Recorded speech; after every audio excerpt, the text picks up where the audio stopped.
Welcome to the man cave, and today, after the noisy aeroplane's gone over,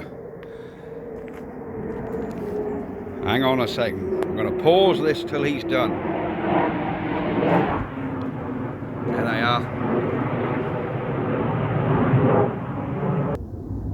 Welcome back again. I think they've just about passed. Anyhow, today the Daimler one, this is going to be its first drive out in 2020. Last time it went out was Christmas Day 2019. It's now about the 14th of July, I think. So as you can see, it's been in the shed for months. It's filthy, absolutely covered in dust.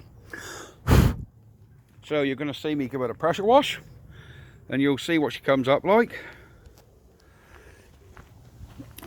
And then we're going to go for a dry look at the vinyl roof. That is disgusting. You can see my daily in the background as well. I do like my Jags. This one's a bit more Jag than that one mine, but there you go. So yeah, we're going to give her a little wash and take her for a drive. So, stuff I'm going to use some snow foam, because I love that stuff. Some people don't like it, I personally do. I'll show you how I use it. You're meant to put it on, leave it, rinse it off. I've never done that. I've always aggravated it with a brush before I've rinsed it off, and it's gone just fine. So yeah, so let me stand the phone up and we will go from there. There you go. I always put the snow foam on a dry car. I never pressure wash it first because I tend to find it works better if it just goes on. So let's see.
Right, there we go.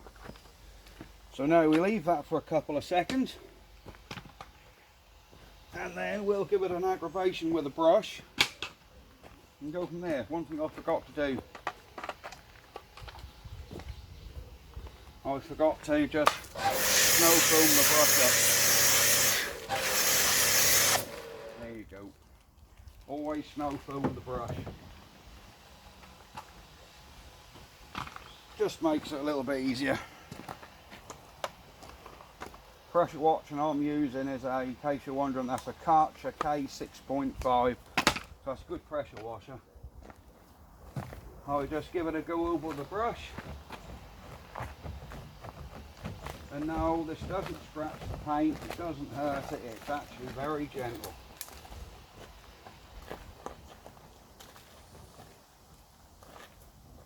Because people say you should, the whole idea of this snow foam is it lifts the dust off and basically it runs off the car first before you even do this.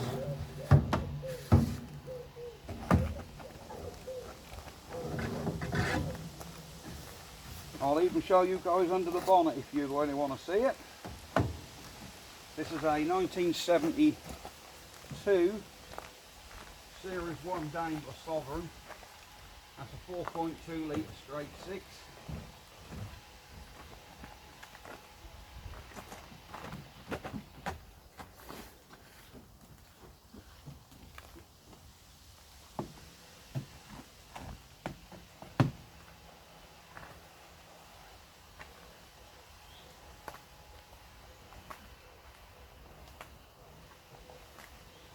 And you will see a transformation when I pressure wash this off. Big transformation. A lot of you are probably ridiculing me how I'm washing this car, but trust me, it's fine. It looks perfect. It still looks good. And it doesn't do the paint any harm at all.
Right, she's about done. Let's give her a pressure wash off.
So there we go, there she is.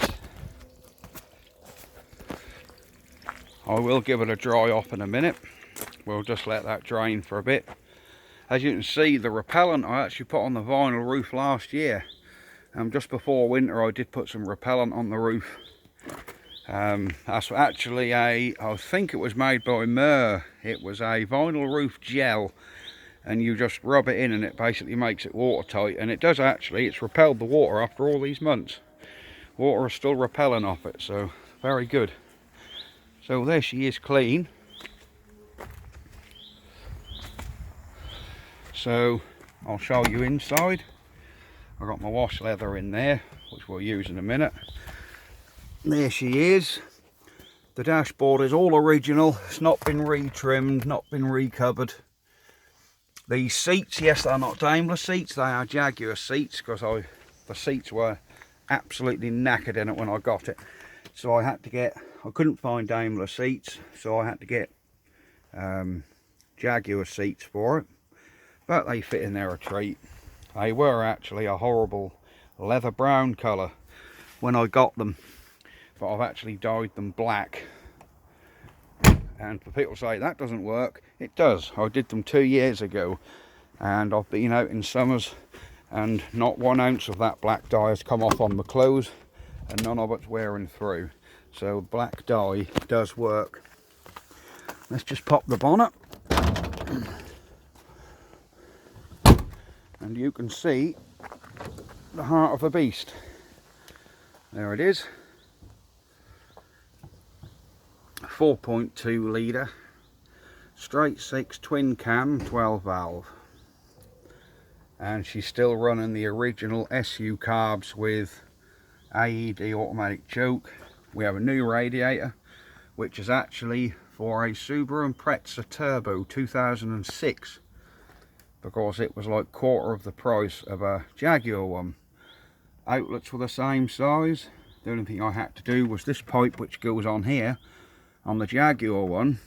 This pipe runs around this clip, around that other clip, to the expansion tank, which sits down there where that black one is. But because this Subaru radiator had the outlet pipe for the expansion here, I'll just put it here and it works fine. It's no problem at all. The one to the car is still connected in the same place. It actually came out of the expansion tank originally and then went back into the top of it, but I've done away with it and just had it come out of there, long as it is wide. So it's been on there 2 years now, doesn't overheat, cools it brilliantly. So yeah, we'll give this a dry off and then we'll go for a drive up the road and see what you guys think. Bear with me for a minute. Right, she's had a dry off. Here's what she looks like washed. Totally different. As you can see, it looks lovely. This has been resprayed. I did it myself last year, because this car had been very neglected for about 16 years. It had done about, I don't know, I think on the MOT history it was showing it had done about 20 miles a year, where the old guy that owned it had a garage come pick it up, MOT it and bring it back to his place. And then sadly he died and no family members left, and the car got sold off with the house. And then some guy bought it off the contractor and I bought it off that guy. So yeah, let's go for a drive. Bear in mind that all I've done is started it and drove it round to the garage. So it could be a little bit temperamental. Tell you what, I know you guys like to see starts. All the original gauges.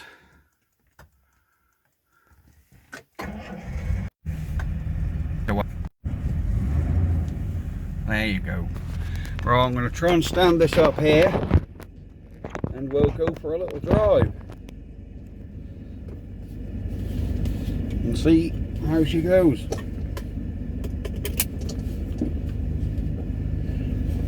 We're not going to go far. We're going to go and get some petrol, which is the XJ6's favouriteest place, the petrol station. So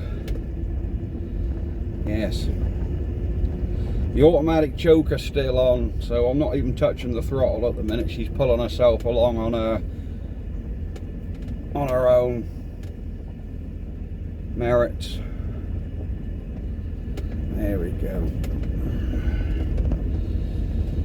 So this car hasn't been used. This is its first drive out this year. So it was used Christmas Day. We've got oil pressure, good battery. Fuel gauge is not working, so I have to put petrol in it every time I use it. So I don't know how much is in it, if I'm honest.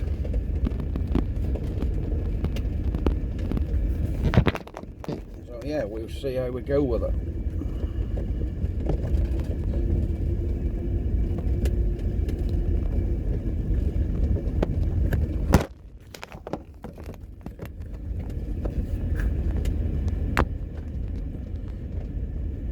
When I did paint this car, I took all the glass out, well, the front and rear screens.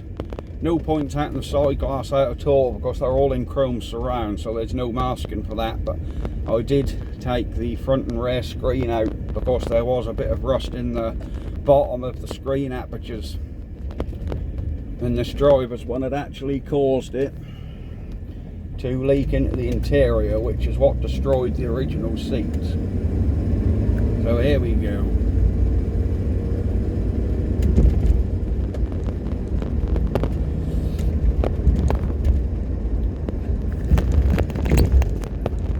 We're on the move. I say this car has got a superb ride quality, absolutely superb.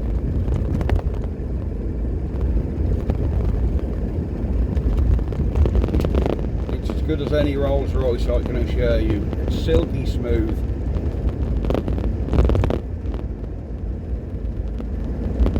Absolutely silky smooth.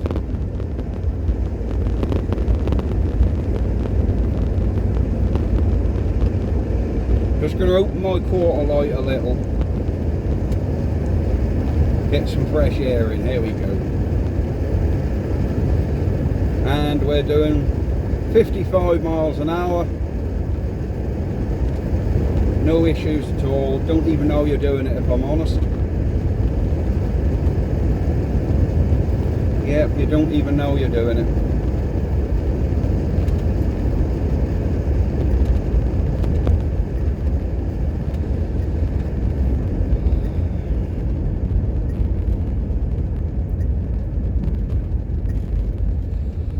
When we come out of this junction, I'll give her a little bit of tow so you can see what she gets away like.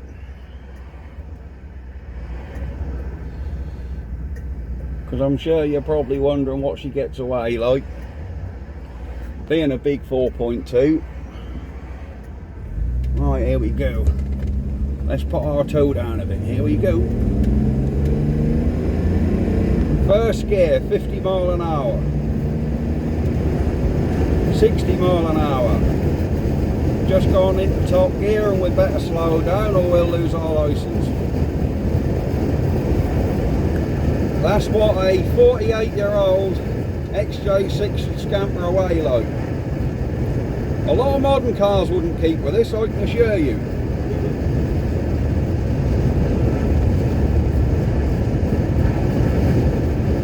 So yeah, this is what she's all about. And it'll just plod along here all day like this. It'll just plod along 60, 70 mile an hour all day.